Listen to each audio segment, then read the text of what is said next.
Tout le plaisir est pour moi de vous retrouver sur Espace TV. Mesdames et messieurs, merci de nous choisir pour vous informer. Bienvenue dans cette nouvelle édition dont voici les principales articulations. À la une de l'actualité, l'association des victimes du camp Bouaro ne lâche pas le régime de Sékou Touré. Ce week-end, elle était devant les journalistes à Conakry. Objectif, démonter à tout prix que le premier président guinéen n'a tué que des innocents sous la révolution. Et puis, à Cancan, les responsables d'écoles des communes rurales sont en colère pour cause ils n'ont pas bénéficié des primes d'incitation accordées aux enseignants en situation de classe. Nous ferons le point dans ce journal. Nous sommes dimanche 24 janvier 2021. Encore une fois, mesdames et messieurs, bonsoir et bienvenue. Merci de votre fidélité à Espace TV. 4 autres ministres viennent d'être reconduits à leur poste par le chef de l'État à travers un décret lu samedi soir sur les ondes des médias d'État. Il s'agit de Sanoussi Bantamasso, ministre d'État, ministre des Sports, Papakoli Kourma, lui aussi ministre d'État chargé de l'hydraulique et de l'assainissement, le ministre donc de la Ville et de l'Aménagement du territoire reste toujours occupé par Ibrahima Kourma et Salah Fani Kamara qui garde encore le département du tourisme, de l'hôtellerie et de l'artisanat. Avec ces 4 nouvelles nominations, le nombre justement de ministres de gouvernement est partiel justement passe à 23 sur les 36 que devra composer le premier gouvernement de la 4e République dirigé par Dr Ibrahima Kassori Fofana. Je vous le disais au sommaire, purge de l'élite guinéenne et l'inégalité et l'illégibilité justement du tribunal de régime Sékou Touré, l'association des victimes du camp Bouaro apporte leurs preuves. Et ses membres donc tentent de démonter à tout prix ce qu'ils appellent de faux complots et le double personnage selon eux du président guinéen d'alors. À la faveur d'une conférence de presse, Mamadou Sadio Baldé et Ibrahima Sori Kamara ont choisi des morceaux pour vous. Suivez leur reportage.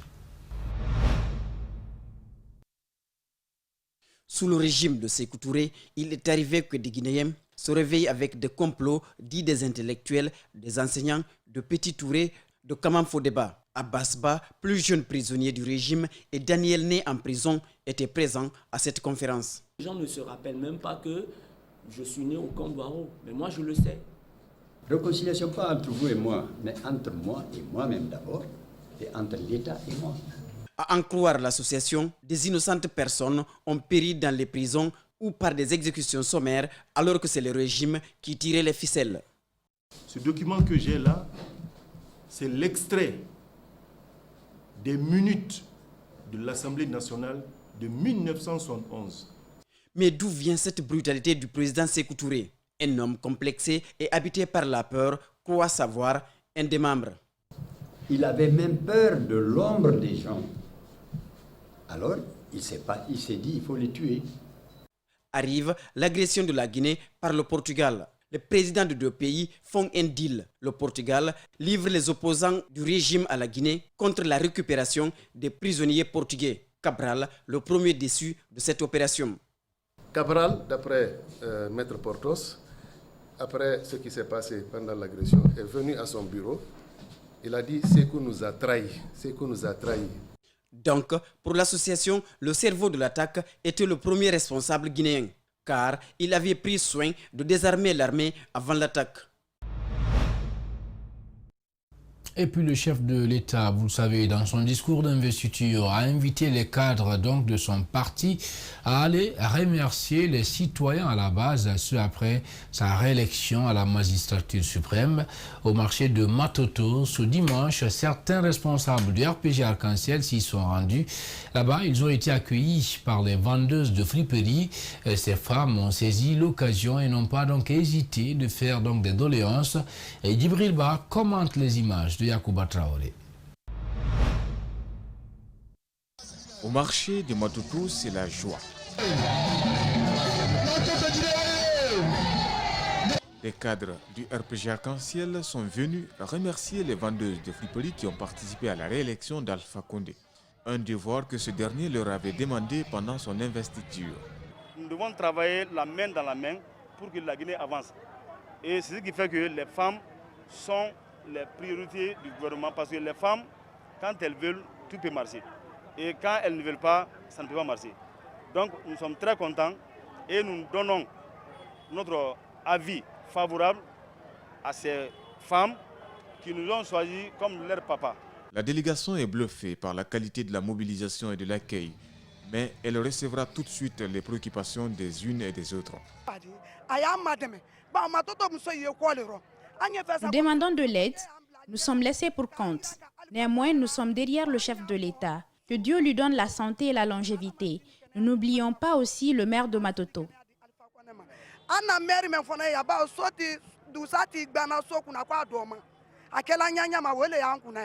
La commune de Matoto s'est fait représenter. Elle mesure tout le sens de la mobilisation. Sa représentation sollicite alors une entraide pour le développement de la nation. C'est un message d'unification, d'union, d'entraide, surtout la convivialité entre toutes les populations de Matoto, puisque le président qui est là aujourd'hui est président de tous les Guinéens, pas sans exception d'ethnie, de religion ou de confession religieuse. La délégation du RPG Arc-en-Ciel repart satisfaite. Cette démarche s'étend sur toute l'étendue du territoire. L'accomplir est une manière, selon les cadres, de dissiper les frustrations et marquer une reconnaissance. Et puis, le parti PUR se fait rejoindre par des mouvements de jeunes venus de la commune de Ratoma.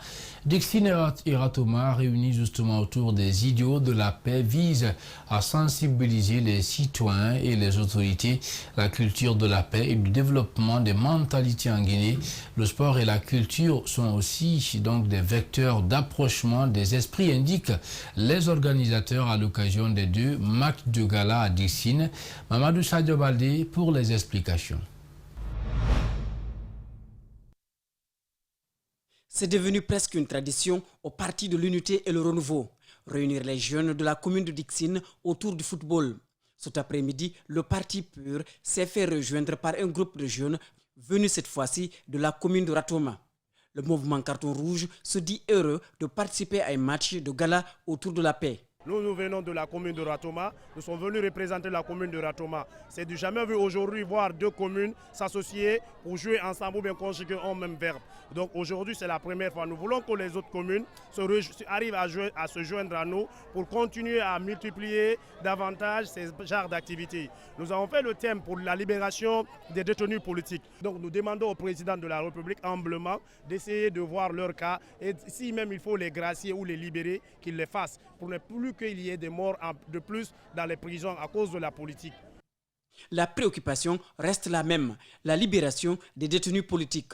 Pour le président du parti, seul le sport et la culture peuvent apaiser les tensions.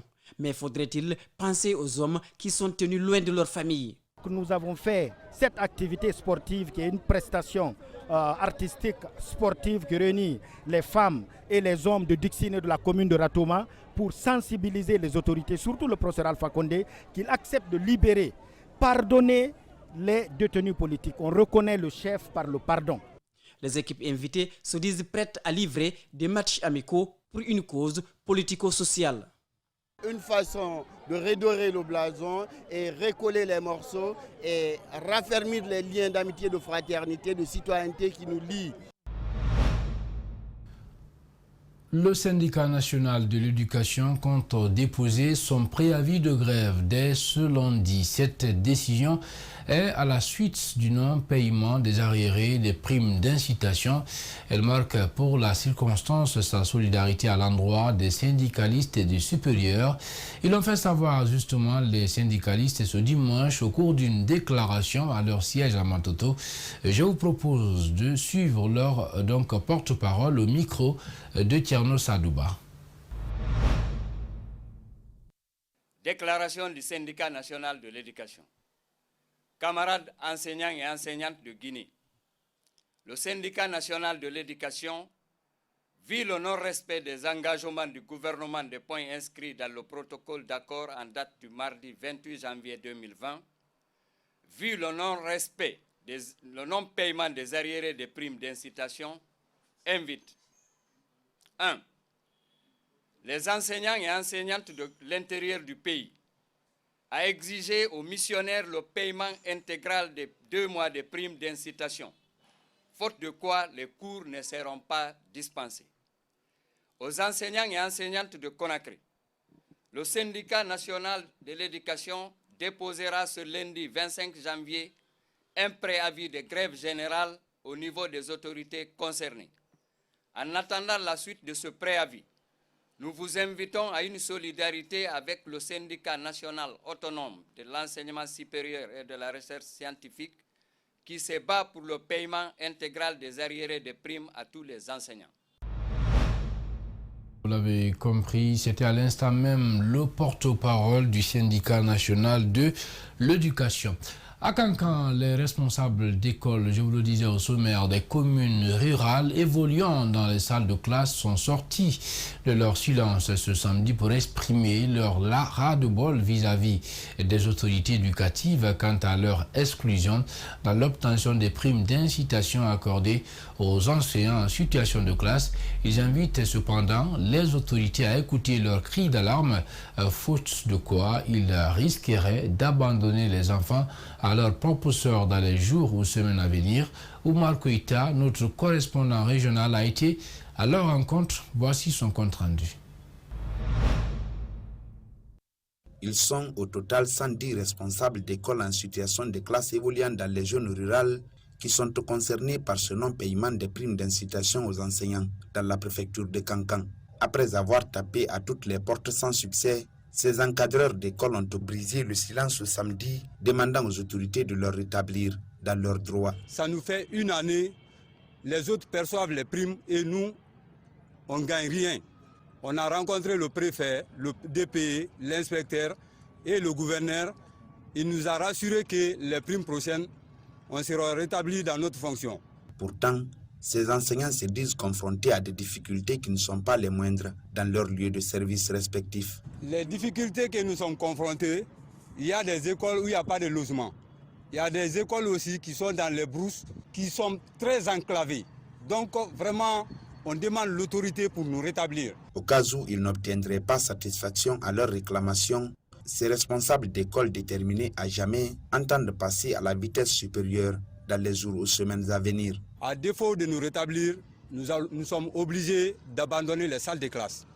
Parce qu'on a aussi appris que ceux de Kouroussa, Mandiana, Kerewani ont été payés. Ils sont en train de faire les partis pris. Nous, on n'a pas quelqu'un pour nous aider. Avant d'en arriver là, ils formulent une doléance auprès du chef de l'État, professeur Alpha Condé. À monsieur le président de la République, le professeur Alpha Condé, de penser à nous.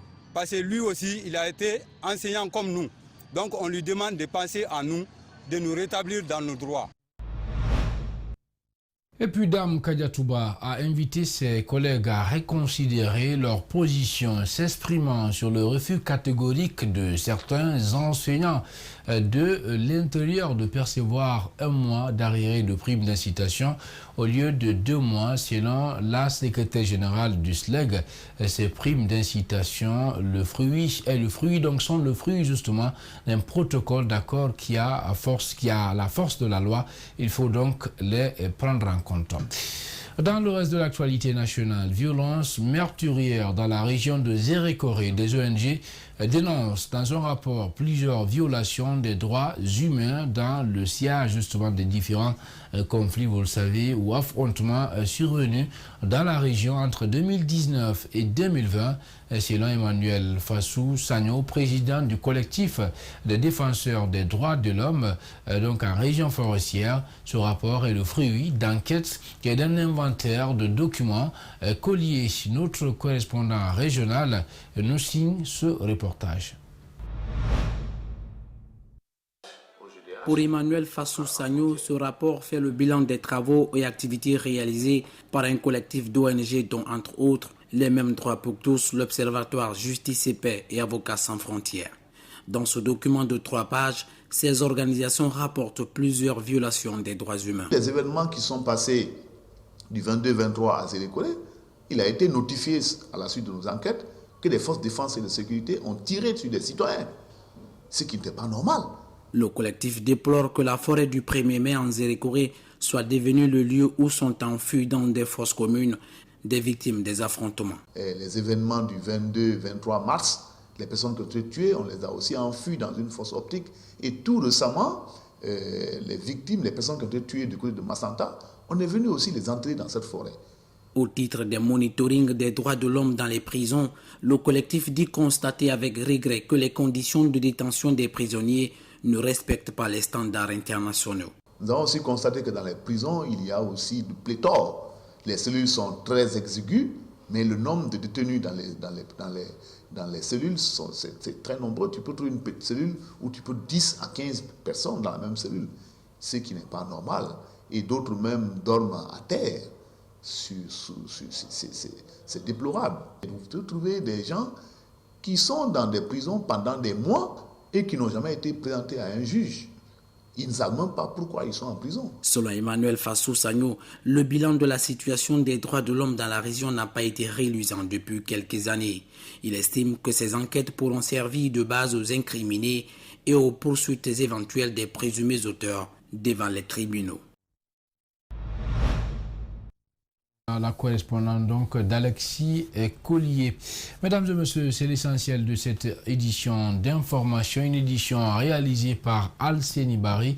Elle a été conduite à la régie et au cadrage par Abakar Foté Souma, assisté de Nalaï Sidibé et de Cheikh Omar Kaba. Merci à tous de l'avoir suivi et surtout restez sur Espace TV. Bonsoir.